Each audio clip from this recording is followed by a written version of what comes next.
What if the chaos in your life isn't the problem, but the invitation? The meaning you're searching for isn't lost, it's waiting beneath the noise of your mind. Overwhelm is not the end of your story, it's the place where a new one can begin.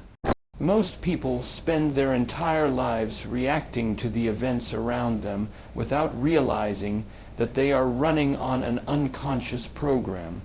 When life feels overwhelming, the natural tendency is to look at the external world and assume it's the source of our stress, the deadlines, the bills, the arguments, the uncertainty. But what if the real source wasn't out there at all? What if the overwhelm is actually coming from a pattern in here, inside the mind and body, that has been repeated so often it feels normal? Awareness begins the moment you recognize that what you are experiencing isn't just life happening to you, but your brain and nervous system processing information through old, familiar pathways. The human brain is designed to predict and respond to the environment based on memory. This is an incredible survival tool when you're in actual danger. If you've touched a hot stove once, you don't need to relearn the lesson every time. But this same mechanism can become a trap when the danger isn't physical, but emotional. Over time, the brain can store certain life events, failures, disappointments, and even stressful mornings in the same category as real threats. When that happens, even a small trigger can activate the same physiological state as if you were in the middle of a crisis. Your body doesn't know the difference between a real emergency and the memory of one. The cascade of stress chemicals, the tightening in the chest, the quickened breath, all of it feels real, because in the body it is. This is why awareness is so powerful. Before you can change your experience, you have to notice what is actually happening in the moment. That means learning to observe yourself without judgment. When overwhelm starts to rise, most people get pulled into it like a current in the ocean. Awareness is like learning to float instead of getting dragged under. You might feel your mind racing, your heart pounding, and your thoughts jumping from one worry to the next. Without awareness, you'll believe that these reactions are inevitable, even justified. With awareness, you begin to see them as patterns, automatic programs that have been rehearsed over and over again until they've become your default setting. Think of your mind like a lens. When you are unaware, that lens is fogged by past experiences and subconscious beliefs, distorting how you see the present. Awareness is the act of cleaning the lens so you can see things as they really are, not just as your conditioning has taught you to see them. That doesn't mean the external challenges suddenly vanish, but it does mean you start responding to them from a place of clarity rather than reactivity. One of the most direct ways to cultivate this awareness is to pay attention to your state, as if you were an outside observer.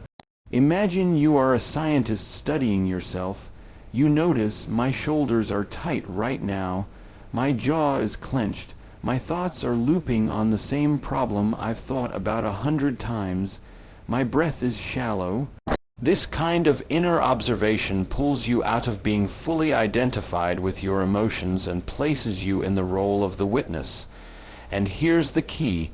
The moment you become the witness, you are no longer entirely at the mercy of the old program.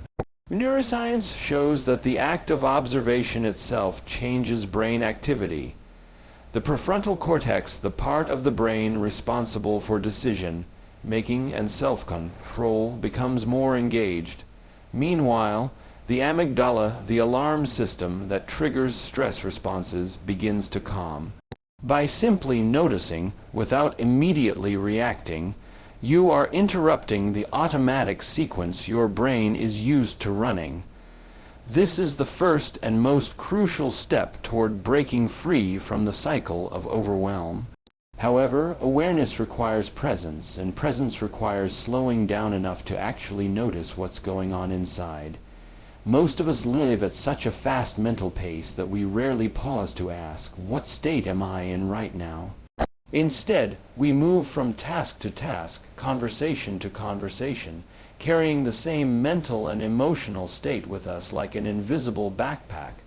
Over time, this unexamined state becomes who we think we are. We say, "I'm just an anxious person," or "I'm always stressed," as if it's our identity, when in reality, it's simply a learned pattern that we've practiced so often it feels permanent. This is where awareness becomes liberating.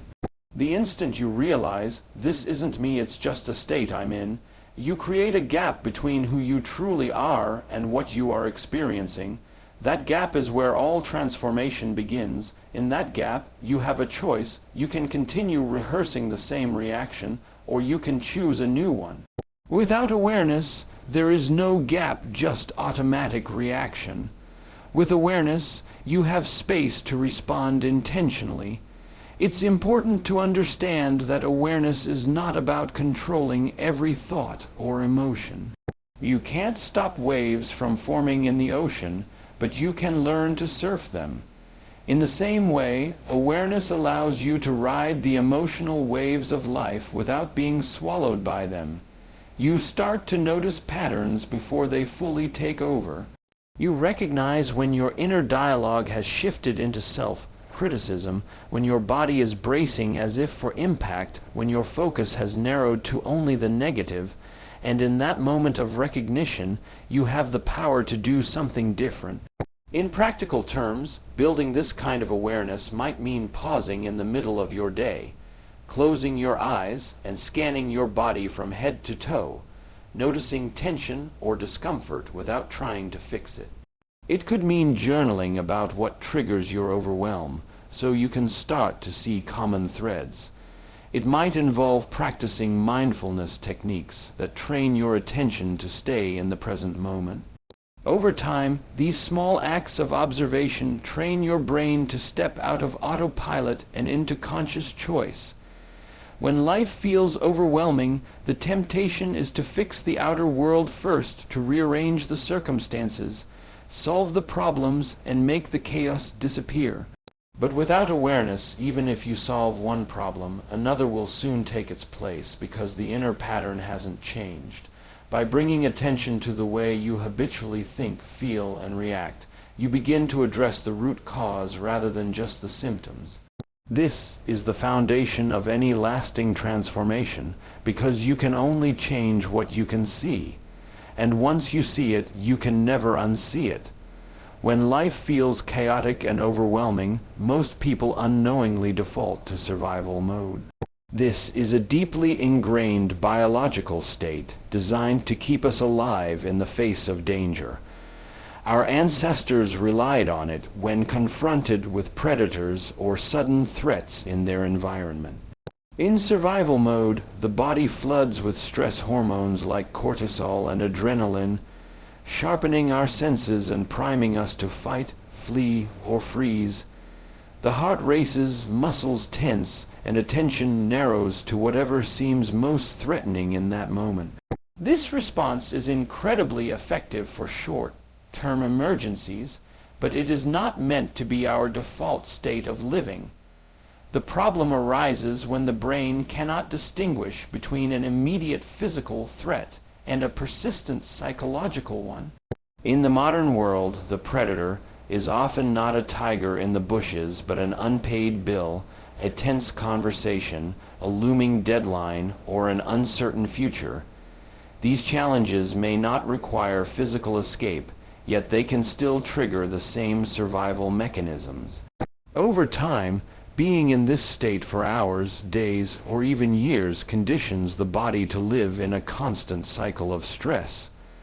The nervous system adapts to this heightened alertness, and before long, survival mode becomes the norm rather than the exception. In survival mode, our perception of the world changes. The mind becomes fixated on what could go wrong, scanning the environment for problems to solve and threats to avoid. Creativity narrows because the brain's priority is no longer exploration or innovation, but safety. Decision-making tends to become reactive instead of proactive. In this state, it's easy to lose sight of long-term goals or a deeper sense of purpose because all mental and emotional energy is devoted to immediate problem solving. The body, meanwhile, remains in a chemical loop, with stress hormones reinforcing the very emotions and thoughts that keep us in this state. Shifting from survival to creation begins with recognizing this loop and consciously choosing to interrupt it. Creation mode is the opposite state, a state where the body is calm, the mind is open, and energy is directed toward building rather than defending. In creation mode, you are not simply reacting to life, you are intentionally shaping it. Your focus expands beyond what's wrong right now to what's possible in the future. This shift is not about ignoring real challenges, but about approaching them from a higher, more resourceful state of mind. The first step in moving toward creation mode is to regulate the body's stress response. When you're in survival mode, your physiology is wired for speed and defense. To shift, you need to activate the parasympathetic nervous system, the body's rest and restore state.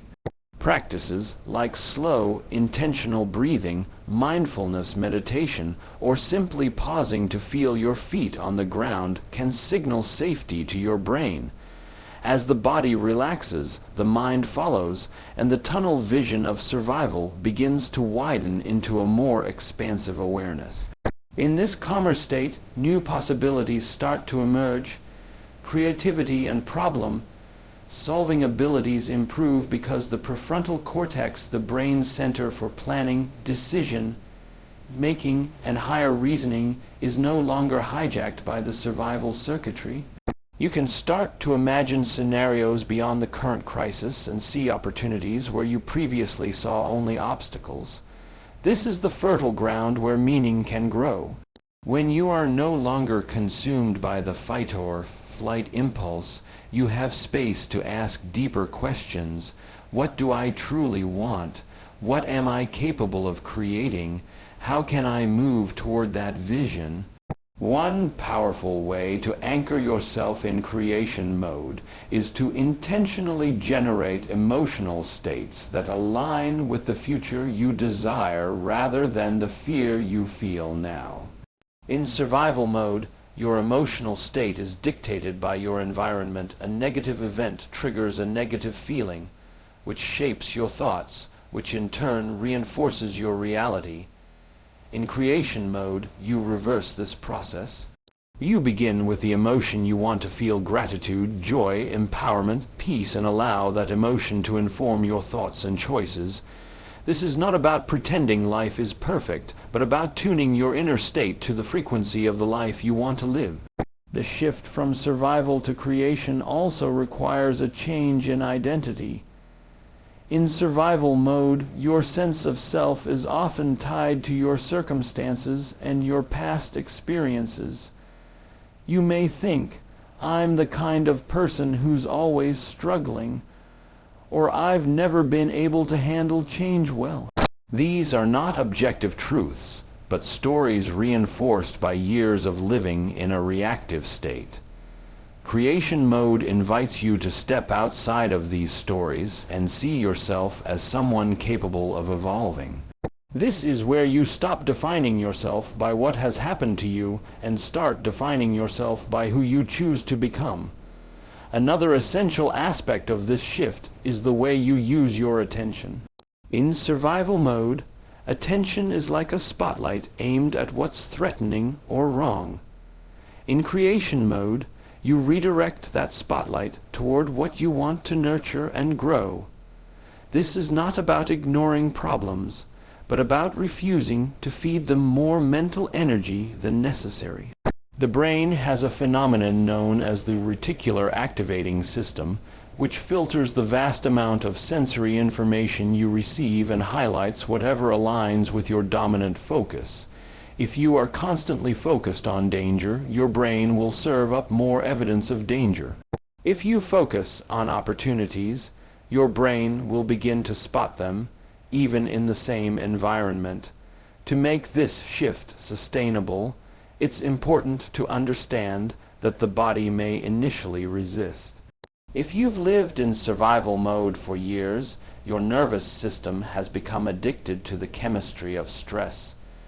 Moving into creation mode can feel strange, even uncomfortable, because it's unfamiliar.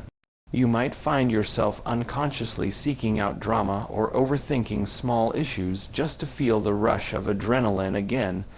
This is why daily practices are essential. They help recondition the body to feel safe and even joyful without needing the fuel of stress hormones.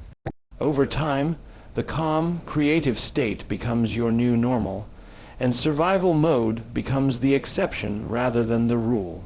The more you practice living in creation mode, the more you realize that meaning does not emerge from constantly reacting to the world, but from consciously shaping your inner world first.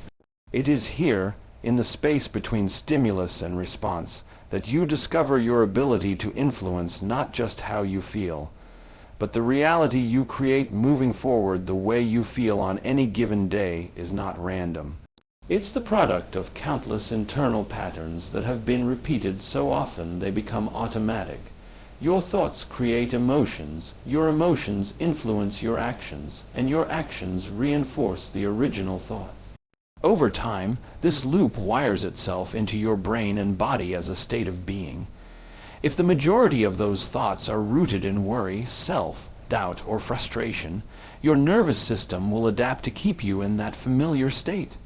The trouble is that what's familiar is not always what's healthy.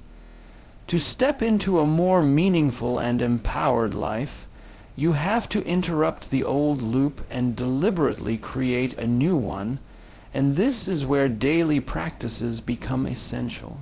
Neuroscience shows that the brain is not fixed. The concept of neuroplasticity tells us that our neural pathways are constantly reshaping themselves in response to repeated experiences. This means that every time you practice a new way of thinking, feeling, or acting, you are literally rewiring your brain. But here's the catch: the brain changes through repetition, not occasional effort. Just as physical exercise shapes the body over time, mental and emotional exercise shapes your state of being through consistent practice. If you want to replace stress, fear, and overwhelm with clarity, resilience, and purpose, you have to train your mind and body to operate in those elevated states every single day. One of the most powerful ways to begin rewiring your state is through meditation. When you meditate, you take your attention off the external environment, the endless to-do lists, notifications, and responsibilities, and place it inward. This pause from constant stimulation gives your brain and body a chance to break free from habitual survival patterns. In meditation, you can become aware of the thoughts that normally run unchecked in the background. You might notice that they are the same thoughts you had yesterday and the day before. In fact, studies suggest that the majority of our daily thoughts are repetitive, and many of them are tied to the same emotional states we've been practicing for years. By observing these thoughts without immediately engaging with them, you begin to weaken their hold on your identity. Breathwork is another daily practice that can shift your state in minutes. When you intentionally slow and deepen your breathing, you activate the parasympathetic nervous system, signaling to your body that it is safe. This physiological change can lower your heart rate, reduce cortisol levels, and open the door for more balanced thinking. Over time, practicing calm, regulated breathing conditions your body to return to this balanced state more quickly, even in stressful situations. The breath becomes both a reset button and a bridge between your mind and body, helping you to align them in the present moment. Gratitude is equally transformative, though it's often misunderstood as simply making a list of things you're thankful for. True gratitude is not just a mental acknowledgement, but a fully embodied emotional state. When you take time each day to immerse yourself in feelings of gratitude, imagining the people, opportunities, and moments you appreciate as if they were happening now, your brain releases chemicals like dopamine and serotonin that uplift your mood. These chemicals also encourage your brain to look for more experiences that match that elevated state. Practicing gratitude daily isn't about ignoring challenges. It's about training your nervous system to be more familiar with joy than with fear. Another key element of rewiring your state is visualization. Your brain does not fully distinguish between a vividly imagined experience and a real one. When you visualize yourself living in a way that reflects your highest vision, feeling the emotions, seeing the details, and rehearsing the behaviors, you are training your brain to adopt that future as a familiar reality.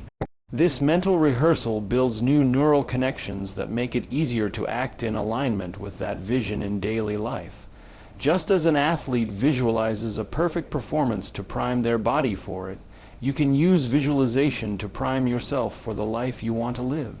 Daily journaling can further solidify these changes by bringing unconscious patterns into conscious awareness.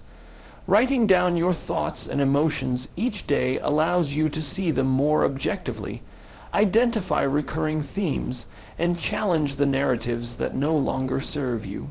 You can also use journaling to set intentions, track your progress, and record moments of alignment with your desired state. Over time, your journal becomes both a mirror and a roadmap showing you where you've been and guiding you toward where you want to go. The effectiveness of these practices lies in their consistency. Doing them once in a while can create temporary relief, but doing them daily builds a new baseline for how you feel and respond to life. At first, the mind may resist, offering excuses like "I don't have time" or "I'll start tomorrow." This resistance is part of the old wiring trying to preserve itself. Each time you choose to engage in your practice anyway, you weaken the grip of the old pattern and strengthen the new one. With enough repetition, the elevated states you are practicing become more natural than the states you are leaving behind. It's important to remember that these practices are not just about feeling good in the moment. They are about becoming someone new, someone whose thoughts, emotions, and actions are aligned with a vision of life that feels deeply meaningful. This is why daily practices must involve both the mind and the body. If you only think differently, but your body remains addicted to the chemistry of stress, you'll be pulled back into old patterns. Similarly, if you calm your body but allow your thoughts to run on autopilot, you'll recreate the same emotions that keep you stuck. The real transformation happens when your mind and body are working together in the same direction. Through repetition, you begin to notice subtle but profound changes. You may respond to challenges with more patience, see opportunities where you once saw problems, or find yourself feeling more centered even when circumstances are uncertain. These shifts might seem small in the moment, but they compound over time, creating a completely different quality of life. The states you once had to work hard to access peace, clarity, confidence start to arise more naturally, because your brain and body have been trained to recognize them as home. Every person carries an internal narrative, a story that explains who they are, what they've been through, and what's possible for their future. This story is not written on paper, but in the mind, reinforced by years of experiences, memories, and beliefs. It shapes the way we interpret the world and the choices we make. The challenge is that for many, this story is rooted in past limitations, disappointments, and pain. When life feels overwhelming, it's often because we are not just responding to what's happening now. We are responding through the filter of an old identity that has been shaped by what has already happened. This old story is like a lens that colors every perception. If your story tells you that you've always been unlucky, Your brain will highlight evidence that confirms it while ignoring moments of opportunity. If your story is one of struggle, you will unconsciously make choices that keep struggle alive, even when easier paths exist. These patterns are not deliberate acts of self-sabotage. They are the result of living inside a mental and emotional script that has been repeated so often it feels like truth. Over time, the story becomes so familiar that you may not even notice you're telling it anymore. Detaching from the old story begins with awareness of how it operates. This means observing the automatic thoughts and feelings that arise in familiar situations. Perhaps you notice that when you face a challenge, a voice in your head says, "Here we go again, I never get a break." Or, when you think about trying something new, you immediately recall all the times it didn't work out in the past. These responses may feel spontaneous, but they are actually rehearsed lines from the same old narrative. The more you replay them, the more deeply they wire into your brain and body, reinforcing your identity as the person who lives that story. The brain is a prediction machine. It uses the past to anticipate the future. This means that if your attention is anchored in the memory of who you've been, your mind will keep producing the same types of thoughts, and your body will keep producing the same emotional states. You might want a better future, but your nervous system is still calibrated to the emotions of your past.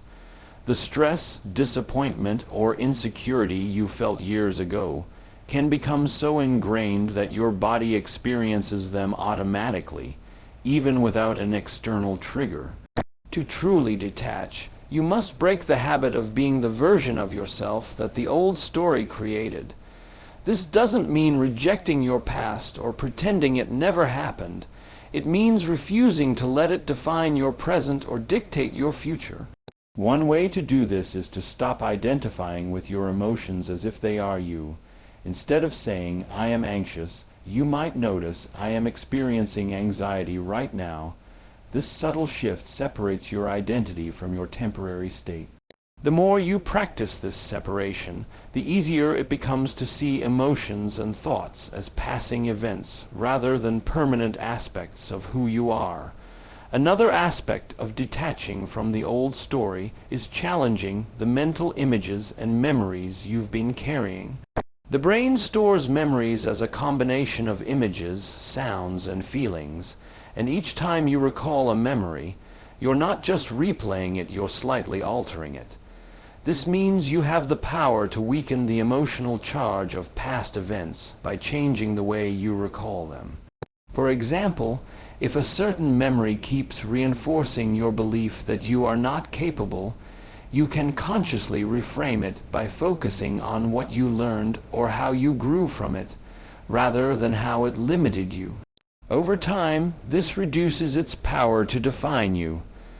The body must also be involved in this process, because the old story is not only stored in your mind, but also in your physiology. Every thought you've had has produced a chemical reaction in your body, and when the same thoughts are repeated, the body becomes conditioned to those emotions. This is why you might feel the tension, fear, or sadness of the past even when nothing bad is happening in the present moment. To detach, you have to teach your body what it feels like to live in a different emotional climate. Practices like deep breathing, mindful movement, or heart-focused meditation can help recondition your physiology so that calm, openness, and trust feel more familiar than the old emotional patterns. Visualization can also be a powerful tool here. Instead of constantly replaying the movie of your past, you start to create mental images of the version of yourself you want to become.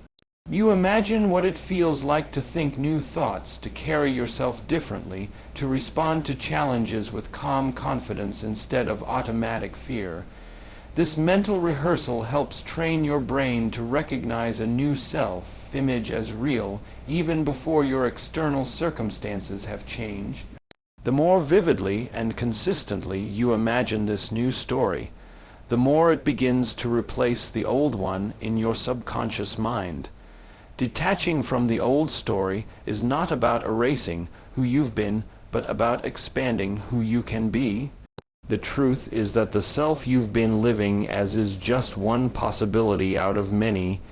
Each time you choose a new thought, a new emotional state, or a new action, you are stepping out of the old script and writing a different one. At first, it may feel uncomfortable or even unnatural, because the brain and body are accustomed to the familiar chemistry of the past. But discomfort is a sign that you are moving beyond the known and into the territory where growth happens. In this process, self-compassion is essential. The old story may have been formed as a way of protecting yourself during difficult times. Perhaps it helped you make sense of loss, failure, or pain. Acknowledging this allows you to let go of it without resentment. You can thank it for the role it played and then choose to release it because it no longer serves the life you want to create. By doing so, you free up energy that was once tied to maintaining the old narrative and redirect it toward building the new one. As you continue detaching, you may notice moments when the old story tries to pull you back.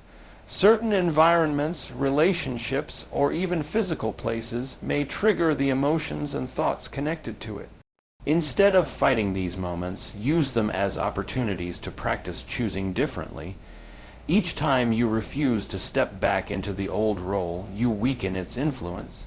The more you live in alignment with the new story, the less power the old one holds, until it becomes little more than a memory, something that happened, but no longer something that defines who you are.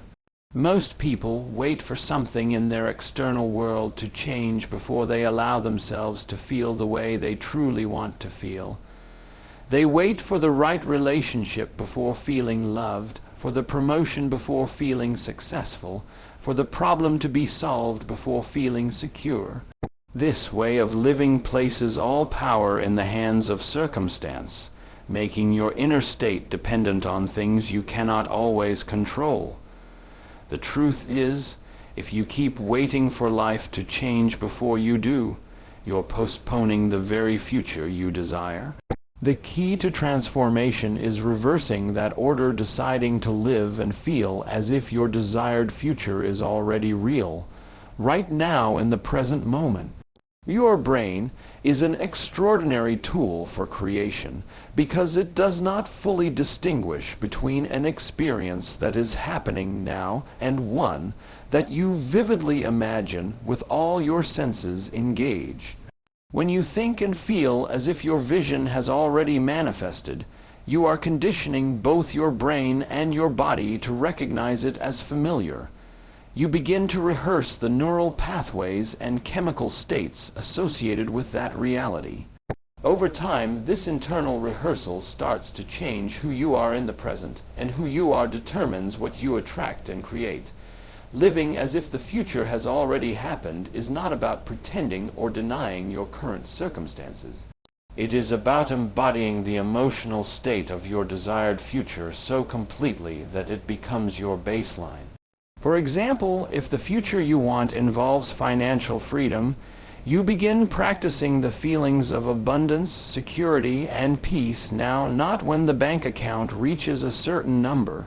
If your future includes a loving relationship, you practice the feelings of being valued, connected, and cherished now, not when someone else comes along to give you those feelings.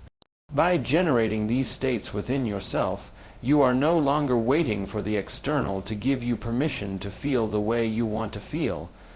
From a biological perspective, every emotional state you experience produces a specific blend of chemicals in your body.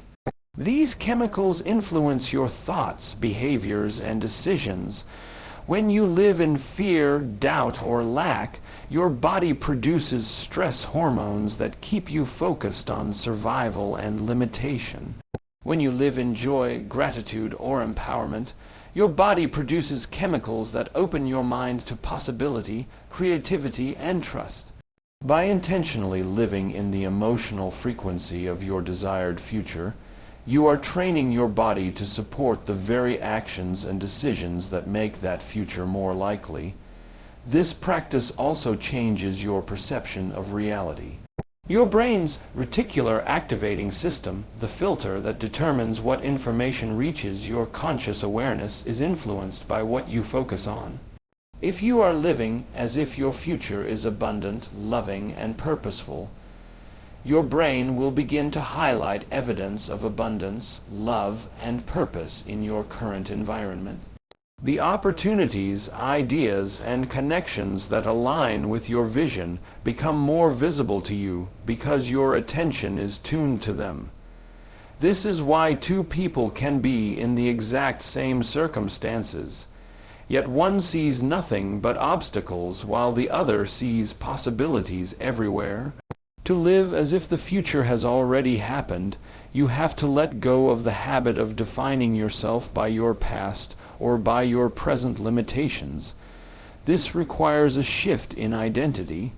If you want to create a future where you are confident and at peace, you cannot keep telling yourself the story of someone who is insecure and overwhelmed. You have to begin thinking, speaking, and behaving as the version of you who already embodies those qualities. Every day becomes an opportunity to align your choices with the self you are becoming, rather than the self you have been. Visualization is one of the most effective tools for stepping into this state. When you close your eyes and imagine your desired future in vivid detail, seeing the environment, hearing the sounds, feeling the emotions, your brain begins firing in patterns as if you are actually living it. The more vividly you engage your senses in this mental rehearsal, the more real it becomes to your subconscious mind. And because your subconscious influences the majority of your daily behavior, this inner work begins to shape your outer actions in ways that bring your vision closer to reality. Another powerful aspect of this approach is gratitude for the future as if it's already here. When you give thanks in advance for something you have not yet received, you are signaling to your body that it is certain and inevitable. This is different from hoping or wishing. It is an act of faith combined with embodiment. Your nervous system begins to respond as if the thing you are grateful for has already arrived, which allows you to feel the joy, security, and fulfillment you've been seeking without delay. That emotional alignment can draw matching experiences into your life more quickly because you are no longer operating from a place of lack. Living as if the future has already happened also requires conscious action in the present. You cannot simply sit back and think positive thoughts while continuing to behave in ways that contradict your vision.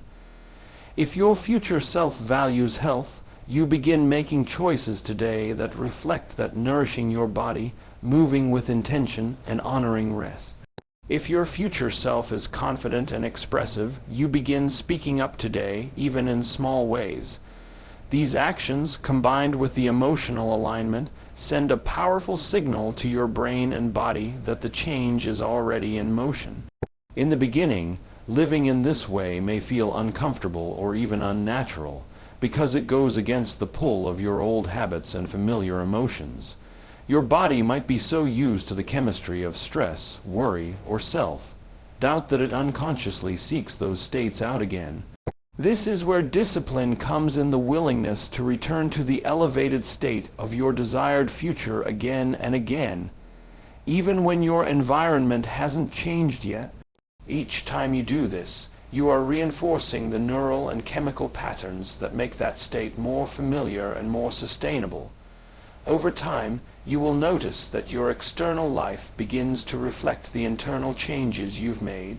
People respond differently to you, new opportunities appear, and situations that once triggered you no longer have the same power. This is not coincidence, it is the natural outcome of living as if your future is already real, because your energy, actions, and perception have shifted to align with it. Your future begins to meet you halfway, not because you are lucky, but because you have become the version of yourself who belongs in that reality. When life feels overwhelming, it's easy to believe that meaning will appear only after the storm passes. But the truth is, meaning is something you cultivate from within, regardless of what's happening around you. It begins with awareness, the courage to notice your patterns and see that you are not your reactions. It deepens when you shift from survival to creation, choosing to live by vision rather than by fear. It grows stronger as you rewire your state through daily practices, training your mind and body to embody elevated emotions until they become your natural way of being. It requires that you detach from the old story, letting go of the identity shaped by your past so you can step into the version of yourself that your future demands. And it blossoms when you live as if the future has already happened, carrying the emotional frequency of the life you desire until your reality begins to match it. This is not a quick fix or a one-time decision, it's a way of living. Each choice to observe rather than react, to create rather than survive, to elevate rather than repeat, is a step toward a life of deeper purpose and alignment. Over time, the external world begins to shift in response to the inner changes you've made, and what once felt overwhelming becomes the very catalyst for your transformation. Meaning isn't something you find by accident, it's something you decide to live into, moment by moment, until it becomes who you are.